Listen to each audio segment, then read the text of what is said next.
See?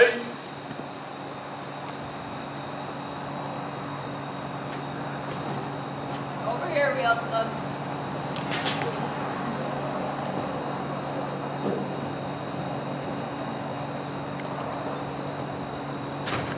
Take a look, Beelzebub. All of this is courtesy of the god of love. I have never before felt such pain. And they're celebrating above. Excruciating pain. Congratulating each other with hymns of praise. In my body. Yes, but your mind is not diminished by these foul circumstances. It's not? Your mind is clearer than it's ever been. It is. Your mind is its own place, and in itself can make a heaven of hell. A hell of heaven. But the pain. Use the pain to inflame your anger. It's God's fault that we raised an army. Yes. It's God's fault that we tore heaven apart. Yes. It's God's fault that we now writhe in hell. But what do we do about it? Don't worry, I've got a plan. Princes, warriors, friends, I hear your cries. I feel your pain. I too have scars of thunder and wounds of woe, but my rage forbids me from submitting to despair.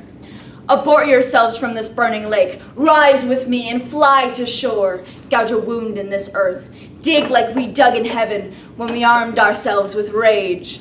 Bleed this earth of oil and ore and gold and anything we can mend and mound and harden and join to build a palace fit for royals in this hell, a pandemonium fit for gods. For it is better to reign in hell than serve in heaven. Yeah!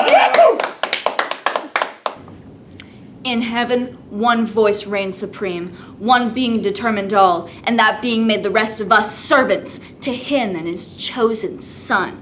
But no such hierarchy exists down here. In hell, we all have a say. Any virtue, power, and cherub may take its place and voice an opinion on what to do with our dismal situation. Yeah.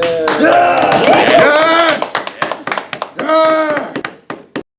You know, I'm not much for talking, so I'll be brief. I'm a warrior through and through, and I refuse to cower down here, whispering about revenge. Instead, I look up. Even as the soles of my feet are scalded by hot coals, I look up. Even as the furies waterboard me, I look up. Even as the dogs bark and the lights blare and the heavy metal grinds a ceaseless cry, I look up and wait for the signal to ascend. And when we do, they will hear us coming, and they will quake at the sound, and they will run to the windows of their glass towers to see us flying towards them, armed with weapons of God's own design. His towers will crumble, seraphim will leap to their doom, and his stacks of heavenly pronouncements will flutter in the chaos while we rejoice!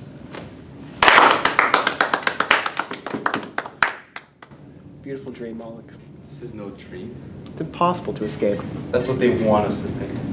Don't you remember the fall? I remember the humiliation of the chase. Chase that shredded your wings. I remember the bolts of lightning prodding us to iron gates. I remember the shame of my nakedness. My robes were torn off my body. I remember the three-headed dog, vicious and thirsty for angel blood, chasing us ever faster, deeper, and lower. And you want to return for more. I want to return to take my revenge. War! War! War! War! War! War! War! War! War? Really? Again? Were you not expelled from the same heaven I was, Moloch? I have been now patrolled by the fiercest of angels, not weakened by the torture of our recent banishment. Look at you. Look at all of us. There's power in me yet. And let's say that power somehow manages to push its way through those 9 gates of hell.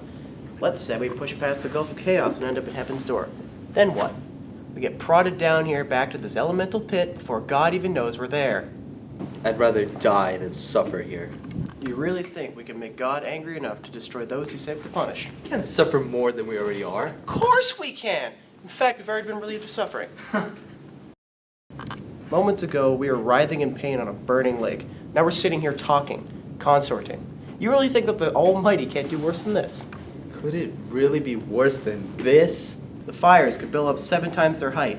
A molten tempest could pin each of us to its own rock and tear at our skin. We could be submerged in buckets of foul water as maggots gnaw through our innards. We could have our feet frozen in cement, be sent plummeting to the bottom of this fiery pit, isolated from one another by murky detritus, condemned to writhe in our own thoughts without reprieve, And you stand there and say, could it really be worse? Yes! Yes, Moloch. It could be much worse. So what is your brilliant plan?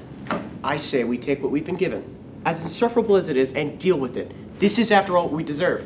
This guy's stinks! Let him speak. If we take our sentence honorably, God's anger might remit. The hellfires might subdue. The horrors abate. And one day even maybe, who knows, we might be led back into heaven. The hope of an easier future is worth putting up the pain we now endure. So we either fight or grovel. Is that it? I know we are lesser angels, but these both seem like terrible options to us. Go on, Mammon. Astrith. I followed you, Moloch. As did I. Willingly. Enthusiastically even. We gave everything we had to win the war in Evan. But it's vain to think we can overthrow God's army and these hollowed out body of ours. I don't want to waste what little spirit I've got left just to give them the satisfaction of finishing us off. Exactly. And you, Belial, isn't it a little late to play by the rules?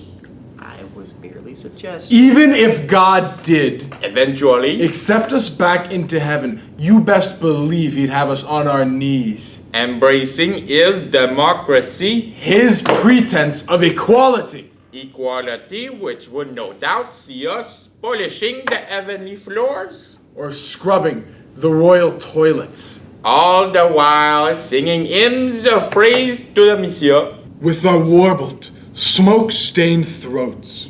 all the while he sits smugly on his throne. Inebriated by the sweet smell of our offerings.